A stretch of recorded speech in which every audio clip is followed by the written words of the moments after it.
Everyone, जय जिनेंद्र। शब्दों में बहुत शक्ति होती है। जी हाँ, वर्ड्स में बहुत पावर होता है। या तो हम शब्दों से किसी के दिल में उतर जाते हैं या किसी के दिल से उतर जाते हैं। एक स्टोरी के थ्रू मैं आपको बताना चाहती हूँ कि किस तरह अगर हम सही शब्दों का यूज करें तो हमारा जीवन खुशियों से भर जाता है, खुशहाल बन सकता है। एक राज्य में राजा राज्य करते थे। उसको जो स्वप्न आते थे वो अपने विद्वान पंडितों से पूछता था और उस हिसाब से ही वो काम करता था, क्योंकि उसके सारे सपने सच होते थे। एक दिन वो सोया हुआ था और उसे ऐसा सपना आया कि उसके सारे दांत टूट गए और सिर्फ आगे का जो एक दांत है वो बचा हुआ था। तो अगले दिन उसने राजसभा बुलाई और अपने विद्वान पंडितों से पूछा कि मुझे ऐसा स्वप्न आया है कि मेरे सारे दांत टूट गए और सिर्फ आगे का एक दांत बचा हुआ है। तो किसी को कुछ समझ में ही नहीं आया, कोई निर्णय ही नहीं ले पा रहे थे। फिर उन्होंने दूसरे देश के विद्वान पंडितों को बुलाया। तो वहां से एक विद्वान पंडित आया। तो उसने कहा कि मैं आपके प्रश्न का उत्तर दे सकता हूँ। तो उसने कहा कि राजन, आपके राज्य में, आपके परिवार में सारे लोग मारे जाएंगे, सिर्फ आप अपने परिवार में बहुत समय तक बचे रहेंगे, आपकी बहुत लंबी उम्र है। तो राजा को बहुत क्रोध आया कि उसने मेरे परिवार वालों के लिए ऐसे कैसे बोल दिया।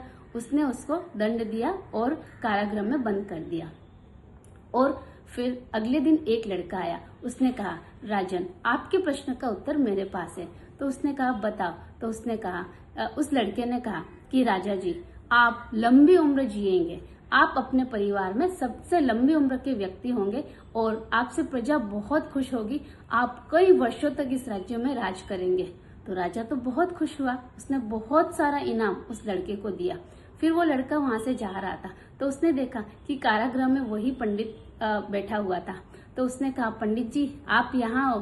तो फिर पंडित जी ने कहा कि तुमने ऐसा क्या उत्तर दिया कि राजा इतने खुश हो गए। तो उसने कहा, जो आपने कहा वही मैंने कहा, पर मैंने शब्दों को सोच समझ कर बोला। तो उसने पंडित ने पूछा कि तुमने ऐसा क्या कहा। तो मैंने कहा कि आप कई वर्षों तक इस राज्य पर राज करेंगे और आप अपने परिवार में अकेले ऐसे व्यक्ति हैं जो बहुत सालों तक जिएंगे, इसलिए राजा जी बहुत खुश हुए।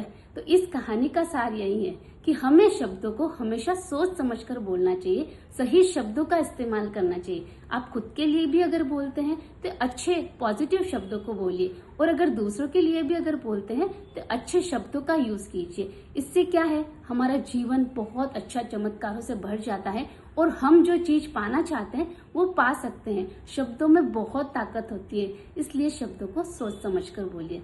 स्वस्थ रहिए, मस्त रहिए। Thank you.